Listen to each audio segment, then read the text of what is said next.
PCC पूर्व महासचिव एवं हिमुडा निदेशक जितेंद्र चंदेल ने प्रदेश सरकार से तकनीकी शिक्षा मंत्री राजेश धर्माणी के खिलाफ अभद्र भाषा का प्रयोग करने वाले कर्मचारी नेताओं के खिलाफ सरकारी सेवा नियमों के खिलाफ कड़ी कार्रवाई करने की मांग की है अथवा यह कर्मचारी नेता उनसे माफी मांगे। वह शनिवार को बिलासपुर में पत्रकारों को संबोधित कर रहे थे। उन्होंने कहा कि मुख्यमंत्री सुखविंदर सिंह सुक्खू ने हमेशा कर्मचारी हितैषी रहे हैं। उन्होंने सत्ता पर काबिज होते ही सबसे पहले प्रदेश का खराब आर्थिक स्थिति के चलते भी कर्मचारियों के लिए ओपीएस को लागू किया। उन्होंने कहा कि जहां तक कर्मचारी संगठन डीए और एरियर की बात कर रहे हैं, उनका हक है, उनको मिलना चाहिए, परंतु उन्हें भी सोचना चाहिए कि प्रदेश की आर्थिक स्थिति क्या है। एरियर भी 2016 से मिलना था। तो जब 5 साल प्रदेश में भाजपा की सरकार रही तो उस समय कर्मचारियों ने इस तरह की बात क्यों नहीं की। उन्होंने कहा कि राजेश धर्माणी की बात है, वह स्कूल से लेकर एनआईटी में भी टॉपर रहे और जन सेवा करने के उद्देश्य से राजनीति में आए हैं, जिसके उन्होंने अच्छी नौकरी को भी ठुकरा दिया था। उन्होंने कहा कि कुछ कर्मचारी नेता अपनी राजनीति चमकाने के लिए इस तरह की बयानबाजी करते हैं।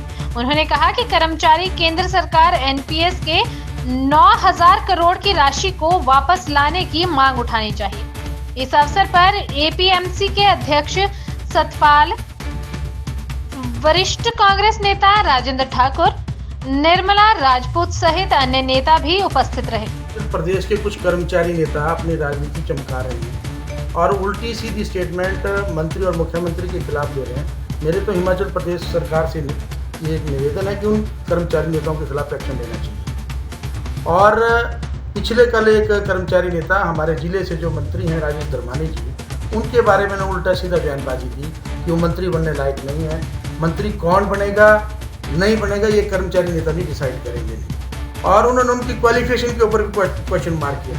मैं उस कर्मचारी नेता को बता देना चाहता हूँ कि धर्माणी जी अपने +2 में जब उन्होंने एग्ज़ाम दिया था घुमारवीं सीनियर सेकेंडरी स्कूल से, आज भी उनके साइन वो जो स्कूल बोर्ड में उनका नाम लगा है, वो उस टाइम स्कूल के टॉपर थे अपने। और मैं उस कर्मचारी नेता को और बता देना चाहता हूँ कि वो एनआईटी हमीरपुर के भी सिविल इंजीनियरिंग में टॉपर हैं। तो वो व्यक्ति अपने औकात में रहकर बात करें। उन्होंने MBA की है और वो ऐसा व्यक्ति है, जब उनको CPS बनाया गया तो उन्होंने अपने सारे जो सुख सुविधा सरकार से मिलती है सारी छोड़ दी। ऐसे बड़े कम लोग होते हैं जो राजनीति में आकर अपने को जो सुख सुविधा मिलती है उसको छोड़ देते हैं। मैं अभी की आपको हाल की बात बताऊं, मैं उनके साथ था एक दिन, तो उनके लिए पायलट आई जिले में, तो उन्होंने पायलट को मना कर दिया पायलट लेने के लिए कि हमें पायलट की कोई ज़रूरत नहीं है। तो इस तरह के जो लोग हैं जो समाज सेवा के लिए जुड़े हैं, धर्माणी जी अगर सरकारी नौकरी ज्वाइन करते एज ए सिविल इंजीनियर जो ज्वाइन करते तो आज वो PWD या IPS के ENC होते।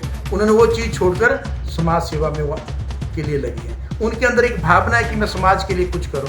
उनके अंदर ये भावना है कि मैं हिमाचल प्रदेश के लिए कुछ कंट्रीब्यूट करूं। तो वो कर्मचारी नेताओं से मेरा निवेदन है कि वो उनसे माफ़ी मांगे, नहीं तो हिमाचल प्रदेश सरकार उन कर्मचारी नेताओं के खिलाफ एक्शन ले।